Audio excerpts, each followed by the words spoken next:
भी गर्मा सकती है। जी हां, शिवसेना सांसद प्रियंका चतुर्वेदी ने संजय राउत की गिरफ्तारी पर जांच एजेंसियों के बेजा इस्तेमाल का आरोप लगाते हुए राज्यसभा में चर्चा की मांग की।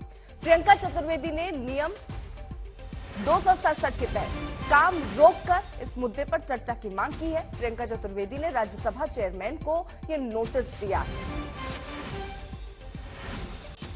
तो मैंने चेयरमैन को चिट्ठी लिखी है कि रूल 267 के तहत जिस तरीके से ईडी, सीबीआई, आईटी का मिसयूज, दुरुपयोग कर ऑपोजिशन लीडर्स को अरेस्ट किया जा रहा है, सिटिंग मेंबर ऑफ पार्लियामेंट को पार्लियामेंट के सेशन के दौरान किया जा रहा है, हमारे पार्टी के फ्लोर लीडर को अरेस्ट किया जा रहा है, ये बिल्कुल ही मैं मानती हूँ सारे काम छोड़कर इस पर चर्चा होनी चाहिए और इस तरीके से इंस्टीट्यूशंस का कॉम्प्रोमाइज हो रहा है, चर्चा होनी चाहिए। और मैं ये भी पूछूंगी क्योंकि रूल्स क्लियरली लिखे हुए हैं, राज्यसभा के जो रूल्स हैं, कि अगर इस तरीके की कार्रवाई होती है, क्या चेयरमैन को इसके लूप में ईडी ने रखा, अगर नहीं रखा तो वो क्या कार्रवाई एनफोर्समेंट डायरेक्टरेट पे करेंगे। ये जिस तरीके से पॉलिटिकल रणनीति के अनुसार, पॉलिटिकल कॉन्स्पिरेसी के अनुसार, पॉलिटिकल षड्यंत्र के अनुसार भारतीय जनता पार्टी के दिए हुए स्क्रिप्ट अनुसार ईडी चल रहा है, वो बहुत ही निंदनीय है।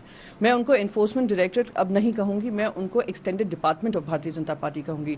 2014 से जिस तरीके से विपक्ष का गला घोटने की, आवाज दबाने का काम हो रहा है उनके तहत, वो निंदनीय है और मैं कहती हूं कि सभी लोगों को इसके लिए उठकर आवाज उठानी चाहिए। आज ये लोग सरकार में हैं और जिस तरीके से ईडी बिल्कुल उनकी सेवा में लगा हुआ है, तत्पर दिख रहा है, उसी तरीके से आने वाले समय में इन सारे इंस्टीट्यूशंस कॉम्प्रोमाइज होंगे और इंस्टीट्यूशंस का कॉम्प्रोमाइज होना देश के संविधान के लिए, प्रजातंत्र के लिए हानिकारक है। 11.5 लाख रुपए अनअकाउंटेड कैश अगर है तो उसका ब्यौरा दे दे।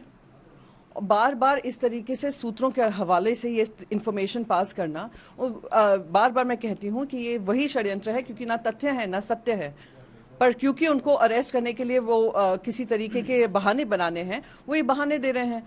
वो जॉइंट परिवार में रहते हैं, उनकी 2 बेटियां हैं, उनके भाई हैं, उनकी माता हैं, उनके फैमिली मेंबर्स हैं। अगर एक पूरे जॉइंट फैमिली में इतना थोड़ा कैश पाया जाता है, वो कहाँ से अनअकाउंटेड हो जाता है।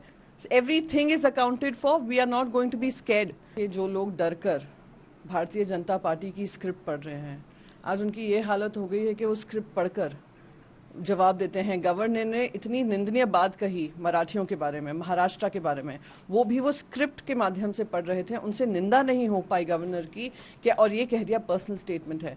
तो जो उनके स्क्रिप्ट अनुसार चल रहे हैं, ईडी के ही डर से भाग कर गए हों, उनका मैं क्या जवाब दूं।